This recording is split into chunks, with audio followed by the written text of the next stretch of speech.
Welcome to Jerry's Fish Room.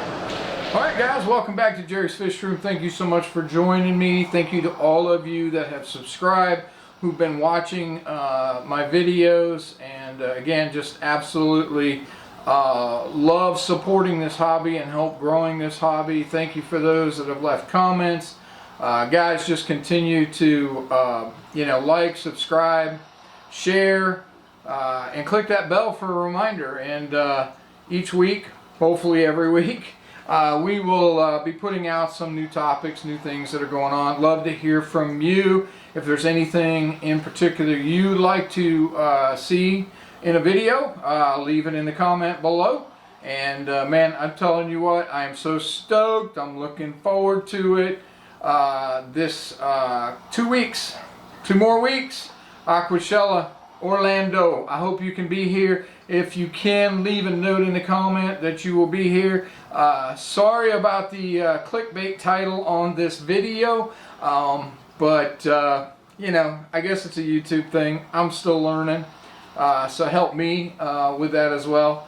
And yeah, tonight we're going to talk about what is going on in the hobby, this hot button item that is out there. I have seen so many different opinions about it, and yes, it is the Lacey Act amendments that yeah, my own senator put in the bill and is trying to get pushed through Congress. And I just want to sit down tonight and man, again, like I said, I've seen it on both sides. I want to give you my take on it, what I understand, what I've read, what my interpretation of what I've read is, and kind of want to finish up with, you know, some positives out of it and some negatives out of it. So I got my handy dandy notebook here, got a few notes. I'm going to start this video off. We're going to talk about, first of all, a little bit of the context. What is the Lacey Act? So a little bit of history, and I will be looking at my notes because I got all of these this information written down. So the Lacey Act came about in, it was passed into law in May 25th of 1900. Yeah, that was a long time ago. It's 122 years ago that this act came in. Purpose of it, as I was doing some reading, was there was a lot of things going on back then. A lot of hunting of fowl for, I guess, their plumage or their feathers, and so there was a considerable amount of hunting going on, and so there was a huge concern over hunting, and you know, ultimately maybe sending certain species of birds into extinction. So this act was enacted back in the day for one of the main reasons was to protect the species of birds that were being hunted back then. Now there's a lot of other things in it, and a lot of other reasons why they did it. One of the things it did was it prohibited the transportation of illegally captured animals across state lines. Yes, back in the day it did, because they would do is they would capture certain animals and may even be bringing them in from out of the country, and they would sell them for a bounty. So they were making a ton of money. They were turning this thing into a bit of, I guess, a crooked industry. I'm not sure exactly all of the history with it, but it was set up to prevent basically the transportation of illegal species or illegally captured animals across state lines to be sold for money. Again, trying to protect the animals and also to protect the habitat at the time. Today, its primary purpose is what probably many of you have already heard. It is to protect the environment from invasive species. You know, I live here in Florida, and this is a big thing in Florida. While I'm not necessarily in the center of a lot of this, it stems a lot from the Everglades. There was a big release. I think I'd have to check this my understanding was at some point between people releasing them in the hobby and the hurricanes that caused some damage down there, there's been a significant amount of pythons that got released into the wild, and they're breeding like crazy and literally wiping the Everglades out of a lot of the different habitat, the different animals, different species of animals that are down there. And so it's a really, really big problem, to the point that they actually pay hunters to go in and hunt these pythons, and they pay them X number of dollars for feet, and then these guys use them to make boots and everything else and sell them. But it's crazy. It's been very troublesome down there. The other thing that this has been troublesome here in Florida, and I do get to hear a little bit about it here in Central Florida, is the manatees. Manatees are an endangered species here in Florida for sure. I mean, pretty much everywhere. And we have a problem with plecos. Believe it or not, a lot of our lakes and rivers have been infested with the common pleco. And what's happening is these plecos will basically attach themselves to the manatees and kind of just continue to suck off their membrane, and then ultimately it causes either severe or permanent damage or even death. And so, there is a reason for the laws like the Lacey Act. We do want to protect our environment. However, I want to talk about a couple of ways it was used back in 2000, somewhere around 2008, I believe it was. They kind of updated it a little bit more to include a lot of wood or lumber. And it was actually enforced in, I'm sure it's been enforced in more than one case, but there's two cases specifically that I found on the internet that this was used. It was, the first one was in 2009 and 2011. It was against, believe it or not, the Gibson Guitar Company.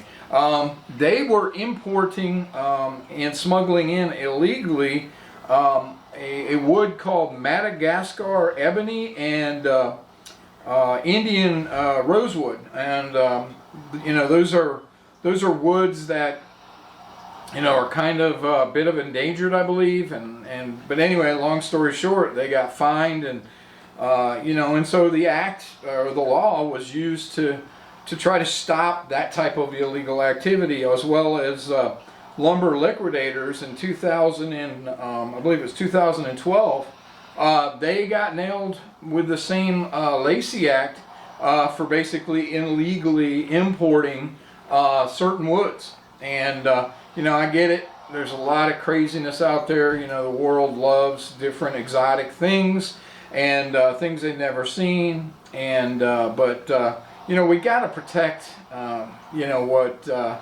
what we have here. So I see good reason for the Lacey Act, as long as it's enforced correctly. Now, that's kind of the history and the context of the Lacey Act itself. Let's talk a little bit about the amendments. I sat down and personally read the amendments that were introduced by my own Senator, Marco Rubio. Now, when I first heard this, naturally, I heard this on YouTube from a couple of people. I read an article from a saltwater, I don't know if they're a saltwater company or whatever, but anyway, man, when I read it, when I saw the video, I started to freak out a little bit and go, wow, this is crazy. But before I jumped to conclusions and trusted all that I heard and all that I read, I actually went in and I read the amendments that the Lacey Act proposal. They're calling it the Competes Act, I guess. But anyways, the bottom line, there's this massive bill. They call it an omnibus bill. I don't want to get into all the politics of all that stuff. But basically, in this bill got added these amendments to the Lacey Act. And so I want to just give you what my interpretation. I am not a lawyer. I just kind of like to look at the language and how it is written and kind of read for what it says, and then look for potential problems with it. Also, some potential positives out of it. So here's what I found when I read the law, when I read the amendments that are going in. First thing I found is, of course, all of the Lacey Act is enforced by the Secretary of Interior, and the first thing it does is it actually changes some of the verbiage from import or transportation, excuse me, from I believe outside the United States into the United States, but now includes interstate transportation or transportation across states of invasive species. So it addresses that. But the first thing I saw was, and again, back in the Lacey Act, just to kind of go back to the original, it was amended again, and like I said, in 2000, somewhere around 2012. But anyway, there was that's when the python, the 4 species of constrictor snakes were added due to the damage that was going on in South Florida. And so ultimately there's what they call a blacklist that's associated with the Lacey Act. Blacklist is any animal that's on there, and you can find that on the internet. There's meerkats and different things that are on there. Those are animals that are basically prohibited from anyone transporting into the United States. The language here now in the new amendments, basically the best that I can talk about from a transportation piece, my understanding is it kind of took it up from importing into the United States to actually now transporting across states. And you'll hear a lot in some of the internet talk or some of the YouTube talk about, man, if I own something in Florida and it's illegal to own someplace else, or this law gets into effect and I have to move, I'm going to have to leave everything behind, or I'm going to have to sell it, get rid of it, because it's going to be illegal for me to take it across state lines. Well, to some degree I believe that already exists, as there are some states that have laws that you can't own some things while other states allow you to do it. So, is there a concern with that? Yeah, there's concerns with all of this stuff, but the biggest thing is let's get through what the amendment says, and then we'll talk about how to deal with it. So the first thing is that I read in there, in the very first part of it, the Secretary of Interior, who I said was kind of charged with handling all of this, he has or will be given the power to make emergency designations for invasive species that are considered dangerous to humans, dangerous to the agriculture, dangerous to the environment. He or she, this position can make a decision to basically not include in a certain animal based on an emergency designation, and then it's going to be that way for 3 years. It does say in the language it is for no longer than 3 years. Now, that doesn't mean it won't become permanent, but that's going to allow them probably the time. They'll get some initial reports. They may have some knee-jerk reactions, which is a concern, but it's not going to stay off the list for 3 years without ever being reevaluated. So it's not a permanent thing.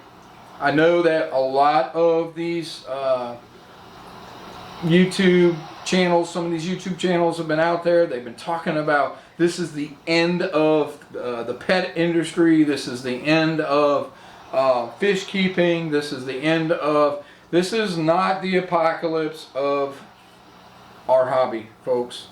I would just say that these people are not dumb people. And while, yes, they can be good intention and things can be read and interpreted into law, but that's why we have lobby groups, and that's why we have lawyers and courts. So, remember guys, if a fish gets on this list, not for any more than 3 years before it has to be reviewed again. It could be permanent, they could make it permanent, that danger exists, but the Secretary of Interior does not have the power to put anything permanently on the list. He can do it only for 3 years using the emergency power. Second thing is during that three-year period, it will be evaluated. I mean, that's the whole point of it. There's going to be some species that may be a concern. And so, it's a 3-year process. And, what does that do to the industry? Well, depending on what it is, it could hurt it pretty significantly. But at the same time, I got to go back to the fact that people aren't stupid. They know this is a multi-billion-dollar industry. There are a lot of box stores and companies and fish farms, and there's a lot of people out there that have a significant interest in this. And trust me, we all know how government works. They will say one thing, they will pass it, it'll go into the courts, and then potentially parts of that law can change. So relax. Let's not get into a panic over this. But let's be smart about it. Let's do our research. Let's look at it. The next thing that I pulled out of it is that if it is already imported into the United States, it will not be prohibited. Now here's the scary part. Here's the part that kind of everybody's a little bit leery of. And even myself, I have a little bit of concern over this. But again, I'm going to rely on the fact that people are not stupid that we've elected. I mean, there's been some knuckle-headed things to some degree that happens. But the reality of it is, these people understand the industry. These people understand the economic impact. So let's just calm down about it a little bit. Everything that's imported will be allowed in, unless, here's the unless part that concerns me slightly. Unless 1 year before the Lacey Act is signed into law, the species was brought into the country in more than minimal quantities. Now, I read it as somebody's going to set a minimum quantity. Any fish that's above that minimum quantity, and this is the part that is a little concerning, will automatically be disqualified from what they call the white list. The white list being the list of fish or animals. And again, this affects not just fish. This affects reptiles. This affects small mammals. This affects birds, amphibians, all kinds of different things, plants. So it doesn't just affect that. But the way I read this is, they could come out and say, okay, the minimum is 1 million. Well, if 999,999 of this species was brought in, it did not exceed the minimum, and so it's going to be left on the list. And so to me, that's kind of a positive. I don't necessarily think that they're going to go through and just set everything at 100 fish, and then all of a sudden, every fish that's imported will not be on this list. So, again, I can only recommend, let's just calm down, let's wait and see. Laws will change before they're even passed. Yes, it passed the House, but it's got to go through the Senate. The Senate has the ability to change the law and change the verbiage of it and address a few things, and then they'll pass it and it'll go back to the House. And as long as everybody's to some degree in agreement, or the majority, it could be absolutely fine. Now, I did watch Aquarium Co-op, Corey's take on all of this, and quite frankly, I would highly recommend you go watching this. This is where I read it differently than he did. He read it in the sense of kind of the opposite. If it's above the minimum, it won't be disqualified. And that very well may be the case. One of the things I will say about the laws that are written, sometimes they can be a little foggy at best with the verbiage. And yes, there is room for interpretation, and that does cause a little bit of concern with it. So that's kind of all that I really saw in the amendments. Again, with the exception of they've now gone from country to transportation across state lines. The last thing that I'll say that is in the language as well is that even if they pass the law right now, they sign off on it, say on Monday, it doesn't get enacted for 1 year. until it's after it's signed. So we have 365 days from the day it is signed to allow the lobbyists, the lawyers, and all these companies that are going to be potentially severely impacted by this to get involved. And again, our court system very much can say, hey, it's not constitutional. So there's a lot of, and this act has been challenged before. And Corey says it very well. Ever since Corey said, since he's been in the hobby, he's always known somebody's constantly challenging this Lacey Act. They're constantly trying to make changes to it and everything else. So, guys, this is really nothing new. Now, I will agree, when I first heard about it, a specific YouTuber or two did a big show or whatever, talk about it. I launched or threw a video out. Man, I went into panic mode. But then I started processing it and thinking about it, and I went, man, let me get all the information before I jump to conclusions. Don't take what I say as gospel. Go out and do the research yourself. See what you find. And when you do, if there's something that I've interpreted wrong or you think it's interpreted a different way, man, leave a comment below. Love to hear from you. That's what this is about. This is a forum to talk about what's going on in the hobby and to hear the positives and the negatives. So I want to leave you with this. I got 3 things I want to leave you with. Possible benefits, possible issues with the law, and I've kind of touched on some of those, and then possible outcomes. First thing I'll say is possible benefits. Guys, we have a problem with invasive species in our country. It's not every state. I get it. But in Florida, for sure, there's some issues. And some of it, I hate to say it, was created by the hobbyists. Plecos, they were not put in the waters down here in Florida to take care of a problem.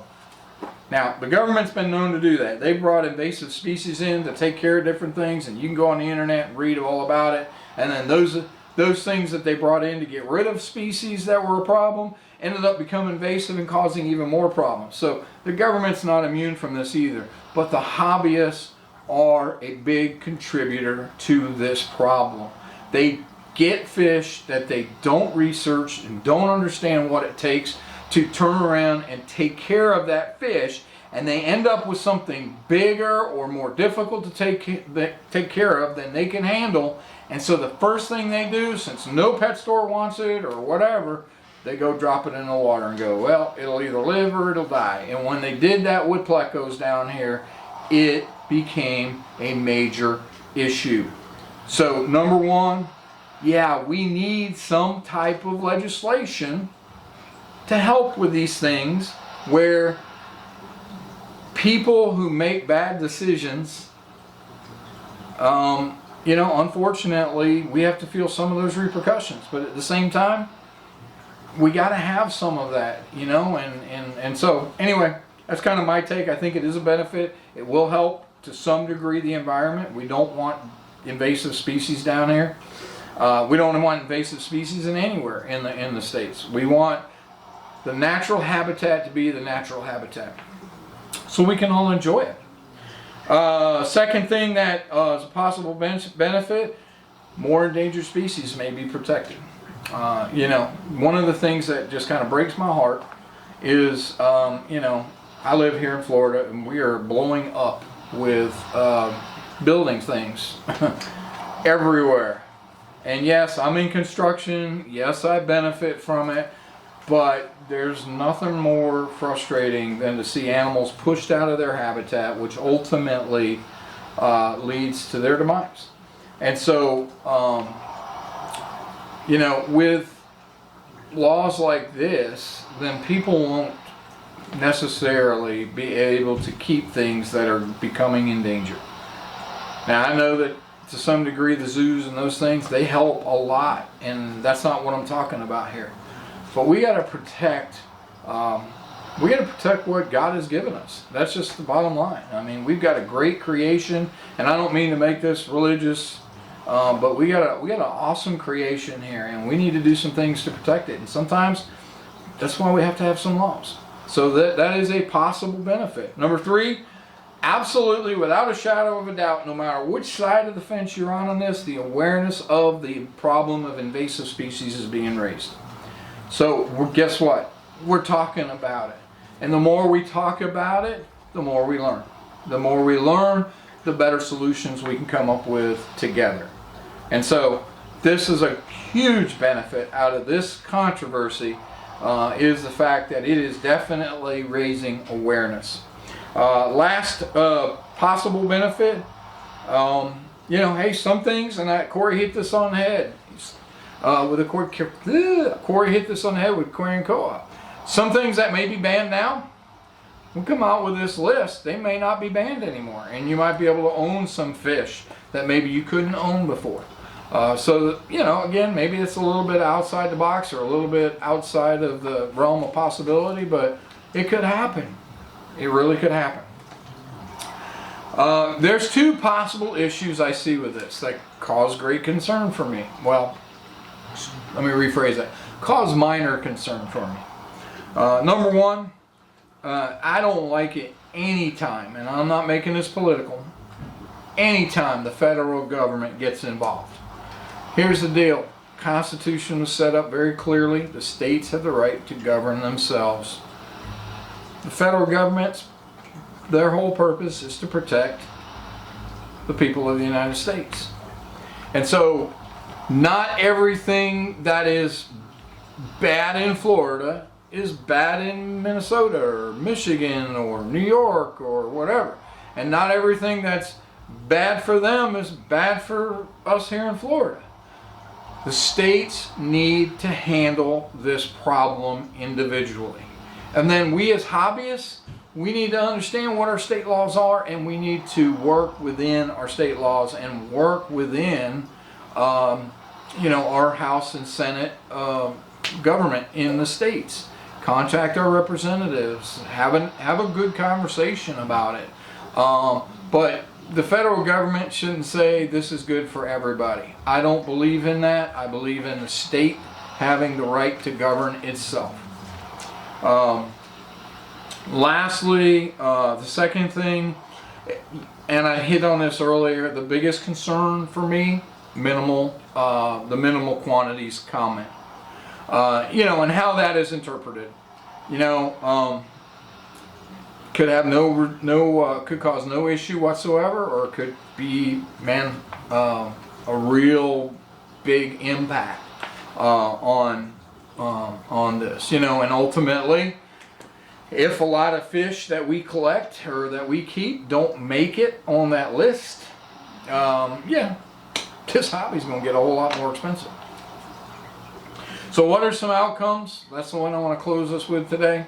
What are some possible outcomes? Hey, number 1, maybe nothing at all.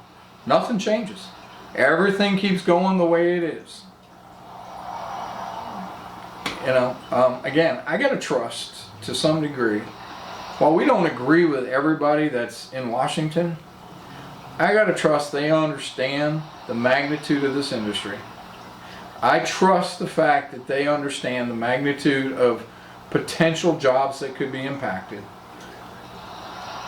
And for me, even health concerns. I mean, I wrote my senator, and unfortunately my senator is the one that's kind of created this controversy to start with.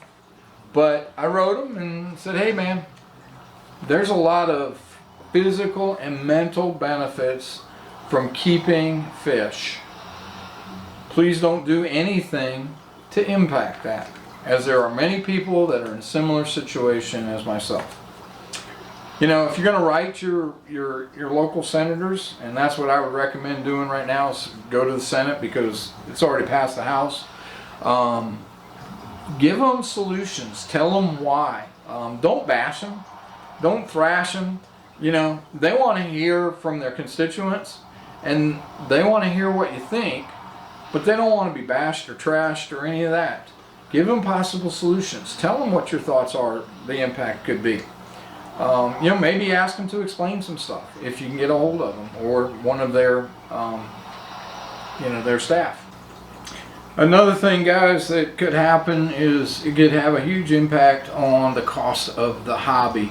And you know, the reality of it is, you know, if they do not put a lot of fish on there, then, you know, we got fewer fish to keep. And fewer fish to keep mean that they get a bit more expensive. But the hobby will still be here under that scenario. And then last, but not least, if possible outcomes is it could be do irreparable damage to the hobby. It could, quite frankly, just you know, kill the hobby to a point where it doesn't recover. However, I seriously doubt that that's even an issue. You know, after all, if you think about it, worst case scenario does come to fruition.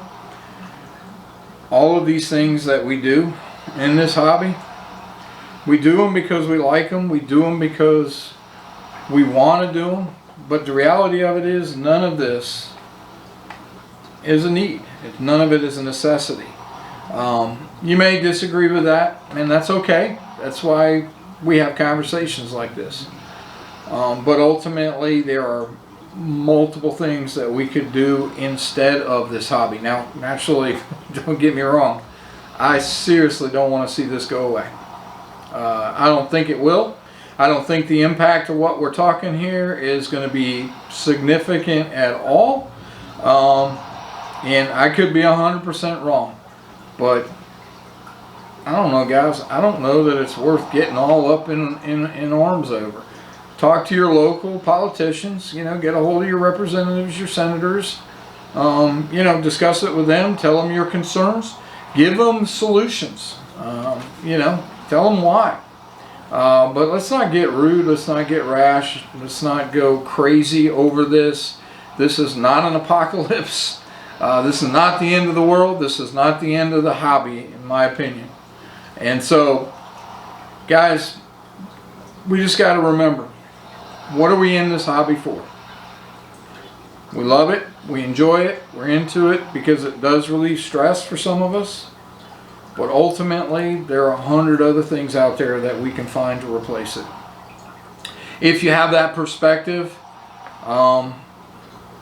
then you really shouldn't get all worked up. I don't think you're going to get worked up. And you know, like I said in the beginning, I started to get a little worked up, but then I said, you know what? It ain't worth it. But let's read it. Let's learn. Let's talk to each other. Let's talk to those that are in power, or that are the ones that represent us, and see where this goes. But don't get worked up over it, guys. You know, always remember this. Keep loving the fish. That's all that matters. I'll see you guys next week.